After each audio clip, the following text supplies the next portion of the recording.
Sense of direction matters so much when it comes to being a tradesperson, because when you start off with that trade, yeah, you've got the options of going to any job which you want. You can do commercial, you can do domestic, and you could do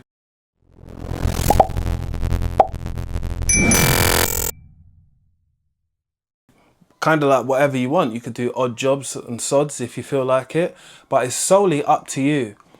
But when you start exploring what your qualifications can bring you, it can bring you a chance to be able to work abroad, because there are many opportunities which a lot of us get to work abroad in certain different countries. Saudi Arabia does pop up quite a lot. That is one thing. But people don't tell you that you should really chase the money. And that's what you should do, because having a life cycle as a plumber or as a tradesperson, yeah, you got a good like 25 years in you if you stick at it and go hard. Yes, you can make a lot of money, and there is a strong possibility of you just making the average amount of money as well, because there's more people making the average amount than there is making a high-end amount, because it's a high cash flow business, right? So the more you work, the more money you can make. But the more you work, the more tired you get. So the more you work, you need to be more smarter. So work smarter and not harder. It's easy to say when you go back and forward, but you need to work out a method which works for you. I think a lot of people spend their time chasing customers for money, because I've been in that situation where you chase people just for the payment on what they're owed from before. And that time you waste chasing those people, you can't get on with your next job because you're out of pocket. And being out of pocket as a tradesperson, you better hope that's not your own personal finances. So I spoke about this before, which was separating your personal finances from your business finances. These are things which a lot of people find a problem with doing, because generally you just have one account. Generally you're just saying to yourself, oh, it's money in, so it's no, keep things separate. That's what businesses do. Even if you're not a active registered business right now, you need to start practicing that. Once you start practicing that, you can now separate what money is for you and what money is for the company. And then you can say to yourself, how much money is left in the company? How much money did I make? It helps you with understanding your costs, your overheads, your outgoings, because you could start to break these things down in a spreadsheet, which I advise people to do straight away from the beginning. Because when I speak to anybody who's first started to become a plumber, the first thing they say is, I want to make money. Do you know how to make money? Because there are a lot of people that are making money, but they're not got a lot of money at the end of the day, because they don't know how to hold on to it. They don't know when to invest within themselves when it comes to qualifications. They don't know when, if they've had this one qualification for 10 or 15 years, when did you start adding on to get other qualifications so you can start commanding more of a higher wage? It's not just your experience, they want qualifications as well. Qualified people are the people who are running the game right now. It's the truth. At the end of the day, I think through my own experiences, being in colleges and stuff like that, I've realized the course which they're teaching to become a plumber is becoming a smaller and smaller and smaller book every single year. And it doesn't mean that the pass rate is getting higher. It means that if the book's getting smaller, they're teaching less of what would be classed as the curriculum, and therefore people are coming out with less theory, knowledge and experience to be able to be within an industry which should have a book like that. That's my personal opinion. If anyone else is a lecturer or has been in that industry as well, I do want you to let me know in the comment section how you feel about that. But this video is based on telling people that you should go for the money. You know, like, we all go to work 9 to 5 or 12 till 12 if you do 12-hour shifts. And it's solely about how much money you're getting at the end of the day. After a while, it stops becoming what you're actually doing. You know, if somebody offered me a drainage job and the drainage job was paying me £3 a week, I would do it. I'm not gonna lie. It's not something that I would want to do, but it's something that I would get used to doing because of the money is good. Don't let anybody pull you away from chasing money with enticing you with other things which you might not even need in life now. Like people are saying, oh, you've got good medical insurance and da-da-da. You can get that yourself. When you add up how much that package is it worth it? You've got to do maths on stuff. I'm not saying it's not worth it. I'm just saying you've got to do your own mathematical answers to find out these solutions, because a lot of the time when we're presented with a full-time job, yeah, it's security. Security is great. It's wonderful in the time what we're living in now. Security doesn't always allow you to grow and have growth within what you need. Like young people and people of 30, they need a house right now, innit? But your job will only really get you a car because you're not getting paid that much. And you're also in something which is capped at a certain point. So let's say like your supervisor gets 50,000. You're not going to be getting more than that as an engineer who's working underneath that, unless you plan to do every single overtime possible, which, you know, it is part of chasing the money, but more time it's not realistical to do. Like, and I speak from a realistic point of view as someone who has done that. I've been there, done that. I don't know if you guys have seen, I made a video a while ago about working for 7 months straight and what that was like for myself as an experience.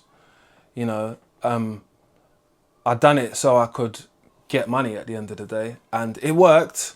I didn't get to spend a lot of my summer doing the things what I normally would have done, but I'm at that age personally now where that doesn't really matter to me. That's not really like a thing where I'm saying to myself, oh, I need to do that. I need to be outside. I need to be at a festival. I've done most of those things. So those things don't intrigue me now. So I have to be spending my money on those types of things. Yeah. But I will say that it's not for the faint-hearted, because you miss out on a lot of things. I've missed out on another family holiday now because I work a shift, and I said to myself, I won't do that again, just because family matters more to me now. I suppose when you're younger, you care more about yourself, and I'm a person now who I'm trying to grow and trying to show growth on my channel. So I gather most of you people are family people as well. So that comes first. But it comes more important is having a set net for myself. And having a net for myself is because I know that there is this up seasons and down seasons. Up seasons, yeah.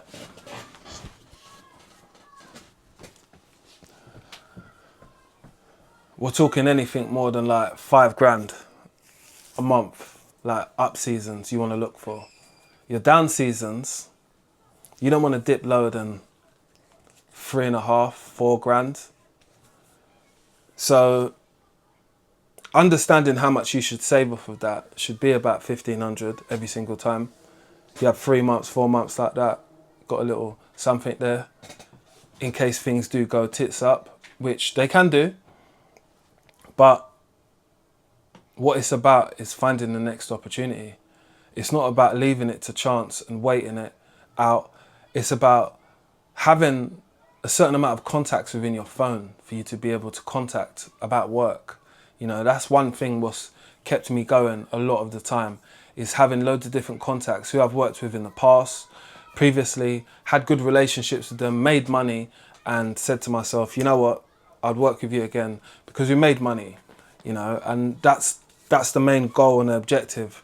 Even though me as a person, I play devil's advocate with my friend, because I do tell my friend that security is better than having like some money sometimes. I'll be honest, because I've been through the times of wondering, I don't know if I'm going to be able to sort out my bills this time, you know. But I always do. It always does come through, because luckily I have social media, which I make money out of anyway. And I also have plumbing jobs, which I do make money out of. And I have my day job, which I'm making money out as well. So always keeping those things spinning allows me to stay afloat and keeps me hungry as well, because it's part of my hustle, if you get what I mean. That's my hustles all there. And I would always tell my friend, you've got a solid bread and butter, which is your 9 to 5, yeah? You just need some hustles to throw in the mix. Once you throw in some hustles as a tradesperson, the game is totally changed for you, because you've got £500 coming from a job, you've got £400 coming from this job, you're getting paid next Friday.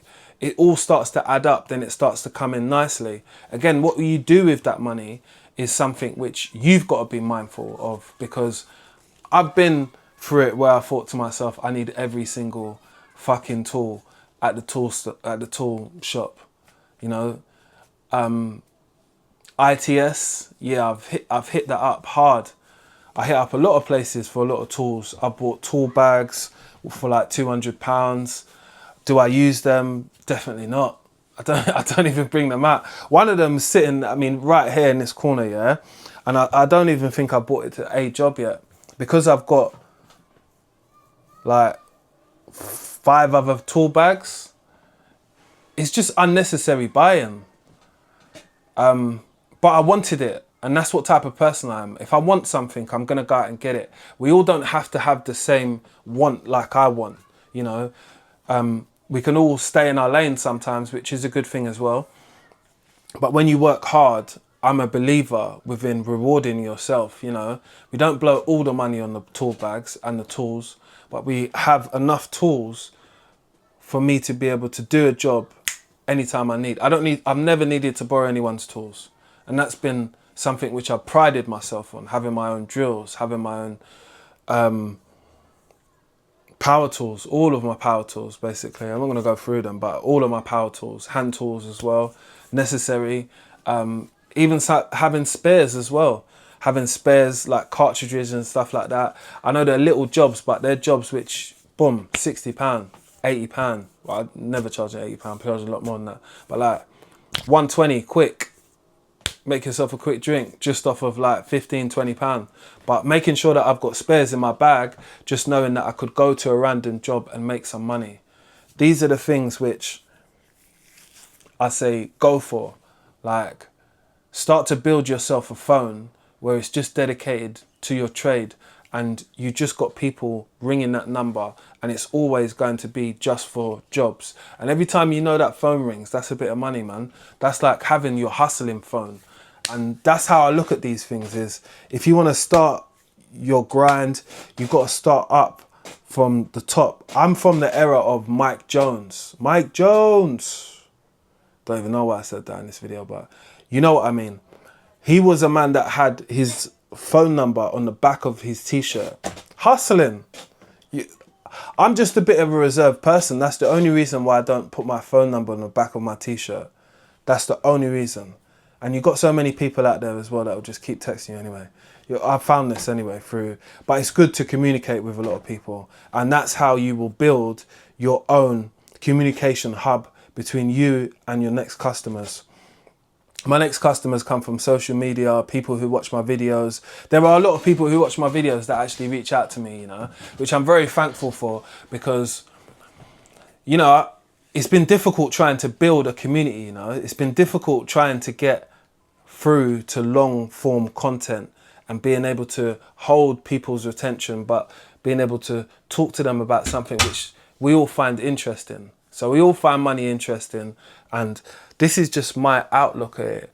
And I'll keep on explaining how it makes me feel and makes me go through, because I definitely know it helps someone else. I don't know who it's helping right now, but I can tell you that, you know, I've been through the time of driving around in my vehicle, doing jobs, still making money though, and thinking to myself, is this it? No, I just need to dig deeper. I need to go harder. I need to look into more ways how to put myself out there. And every time when I've surprised myself by putting myself out there in a different way, it's come back in tenfold, whether it's been business, contacts, whether it's been someone saying, oh, we'd definitely like to feature you on this new campaign, which we've got, which I'm very appreciative of, because that side of like collaborating with people on social media, that has made me money and also has put my face out there, which that's what you need from social media. It's just another hustle to have. I can't explain it in any other way, but it's a good hustle to have, because it just, that opens the endless amount of doors. And even the doors where it's opening all the time, it's not always about money. It's about connections. It's about, right, collaborating with these people. Now they're thinking about another project which they could also feature you on. And therefore, you've now double whammy type of vibe. Do you know what I mean? But the point of this video was always to tell you guys to put yourself out there. You know, putting yourself out there and not being shy and not being just unconfident about your next move. You are the person to take charge of this thing. No one else is going to push you into it. You've got to get up, say you want to get it, stick to it. It's not going to be easy. You know, like, I've had nice cars for the last 15 years. Nothing but German cars. And it's because I've had good jobs. It's because I've saved my money. It's because when I want something nice, I'm able to buy it. It's not about showing off or nothing. But it's allowed me to live comfortably. It's allowed me to live comfortably by taking that opportunity just to go and do it. So if you're thinking about it, go and do it. Chase your little dream, do what you got to do, put yourself out there in the right way, and just keep going at the end of the day. I'm never stopping. I'm a testimony to it.